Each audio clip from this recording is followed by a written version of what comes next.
Champions ట్రోఫీలో India versus Pakistan match రసవత్రంగా జరుగుతోంది. 241 పరుగులకు Pakistan all out అయింది. టాస్ గెలిచి పాకిస్తాన్ బ్యాటింగ్ ఎంచుకుంది.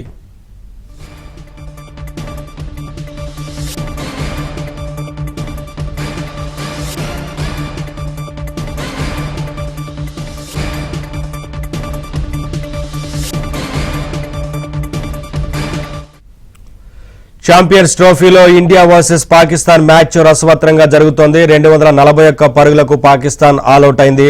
టాస్ గెలిచి పాకిస్తాన్ బ్యాటింగ్ ఎంచుకుంది.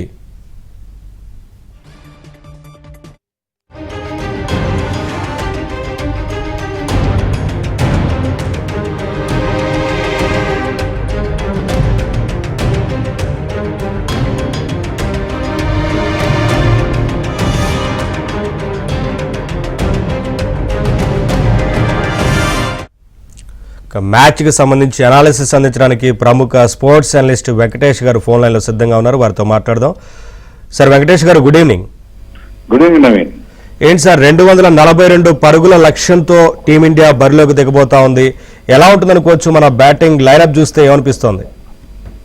డెఫినెట్ గా పాకిస్తాన్ ని 250 లోపల ఎప్పుడైతే ఇండియా కట్టడి చేయగలిగిందో మనకి ఈ టార్గెట్ చేజ్ చేయడం అంత కష్టం కాబోదని అనిపిస్తుంది. ఎందుకంటే ఫస్ట్ మ్యాచ్ లో ఇదే గ్రౌండ్ లో మనం బంగ్లాదేశ్ 228 టార్గెట్ ని ఈజీగానే చేజ్ చేసాం. సో ఇప్పుడు కూడా మనం చేజ్ చేయొచ్చు. అయితే ఒకటి ఏంటంటే బంగ్లాదేశ్ కంటే పాకిస్తాన్ పేస్ అటాక్ చాలా సుపీరియర్ పేస్ అటాక్. మంచి ముగ్గురు షైన్ అఫ్రీది కానీ Naseem Shah and Harish Rao for very good bowlers.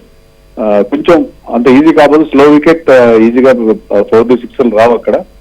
But ఖచ్చితంగా ఇండియన్ బౌలర్స్ మొదట్లో ఒక సెంచరీ పార్ట్నర్షిప్ వచ్చిన తర్వాత second half of the innings లో బాగా కంబ్యాక్ అయ్యారు. వికెట్లు వెంటనే తీసి పాకిస్తాన్ చిన్న స్కోర్ కట్టడి చేయగలిగారు. అంటే లాస్ట్ బంగ్లాదేశ్ తో మ్యాచ్ లో శుభ్మన్ గిల్ రాణించడం కొంత భారత్ కు ఊరటనిచ్చిందని చెప్పొచ్చు కదా సార్. కానీ ఇతరులతో అంటే ఆ మ్యాచ్ తో కంపేర్ చేసినప్పుడు చాలా స్లో బ్యాటింగ్ అనిపించింది కదా. ఇప్పుడు ఎలా ఉంటుందనేది, ఎందుకంటే పాకిస్తాన్ బౌలింగ్ కొంత టఫ్ గా ఉంటుందనేది అనిపిస్తుంది కదా. డెఫినెట్ గా అంత ఈజీ కాబోదు. పిచ్ కూడా స్లో అవుతుంది కాబట్టి డెఫినెట్ గా అది స్టిఫ్ టార్గెట్ గానే ఉంటది. బట్ నేను అనుకోవడం ఆ మ్యాచ్ లో చిన్న టార్గెట్ కాబట్టి మన వాళ్ళు కొంత టైం తీసుకున్నారు. ఇప్పుడు అక్కడ దానికంటే ఒక 15-20 రన్స్ ఎక్స్ట్రా టార్గెట్ ఉంది కాబట్టి డిఫరెంట్ గేర్ లో ఆడే అవకాశం ఉంది. మన బ్యాటింగ్ లో కూడా డెప్త్ ఉంది కాబట్టి మనం ఫస్ట్ మ్యాచ్ లాగే మంచి స్టార్ట్ కనుక అందుకోగలిగితే ఐ థింక్ ఈ టార్గెట్ ని ఈజీగా ఇండియా చేంజ్ చేసే అవకాశం ఉంది. సో ఈజీగా అంటే 7th ప్లేయర్ వరకు బ్యాట్స్మెన్ ఉన్నారు కాబట్టి ఈజీ అనుకోవచ్చు టార్గెట్, అంతే కదా? అంత ఈజీగా నేను చెప్పలేను. బట్ డెఫినెట్లీ మన టీం ఇప్పుడున్న అందరూ ఫామ్ లో ఉన్నారు. శుభ్మన్ గిల్ గురించి మీరు చెప్పినట్టు శుభ్మన్ గిల్ కానీ, కెప్టెన్ రోహిత్ కానీ, శ్రేయస్ అయ్యర్, రాహుల్, అక్షర్ పటేల్ అందరూ ఉన్నారు కాబట్టి ఐ థింక్ ఇండియా టార్గెట్ ఈజీగానే చేంజ్ చేసే అవకాశం ఎక్స్పెక్ట్ చేయొచ్చు. ఒక 250 ప్లస్ కనుక పాకిస్తాన్ చేస్తుంటే 250-260 అయితే డెఫినెట్ గా అది కష్టమైంది.